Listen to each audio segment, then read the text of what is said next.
Saket, let's talk about the market right now because it's still very competitive and pretty much dominated by a number of local assemblers in India, the likes of Mahindra, the likes of Tata, for instance, and MG Motors come to mind. We talk about manufacturing being key for India, but what about dealership networks? Actually, how important is it not just to have a manufacturing base, but an expansive dealership network across the country if you're an EV maker that wants to really garner market share? Well, it's so very important because, for example, if you look at the new entrants like Tesla or say VinFast, I think what they're focused is more to have the network spread across the major cities. And I'm not talking about the tier 2 or the tier 3 towns. But I think that's where a shift has to undergo a change, wherein the presence need to be well felt in the tier 2 and tier 3 towns as well.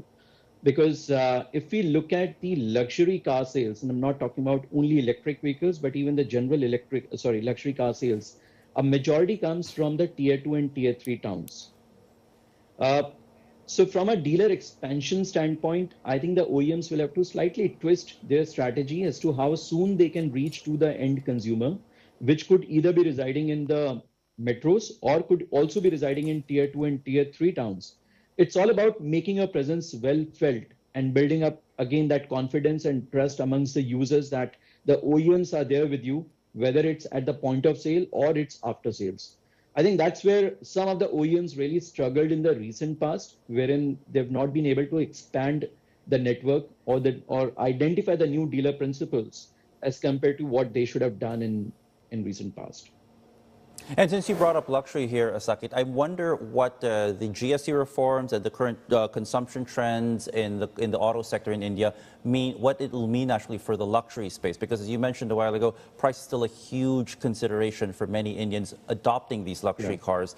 What does this mean? Will the adoption for premium car EVs in India perhaps be slower? And what would that mean for the likes of Tesla that just recently said, hey, we're going to start pushing into this market a lot more forcefully than we have in the past?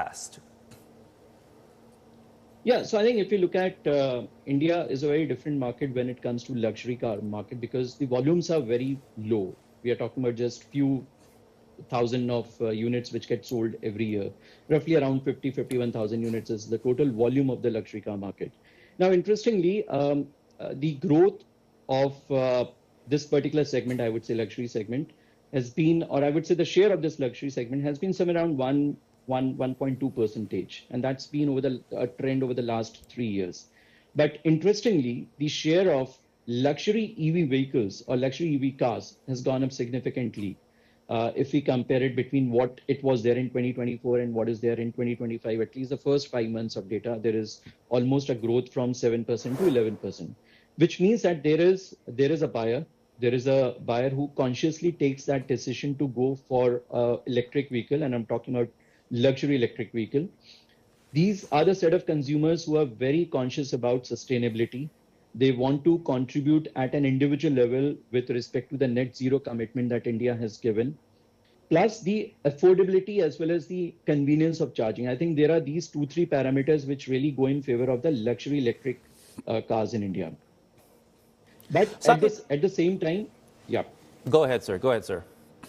Yeah. At the same time, there are challenges. Pricing certainly, as you pointed out, becomes a big challenge, particularly the high import duty that we have on the imports which happen, or even the localization efforts, which is not easy in terms of availing the benefits of the local state incentives, because you'll have to really demonstrate as to how much of localization has actually gone in producing or manufacturing these electric vehicles in India.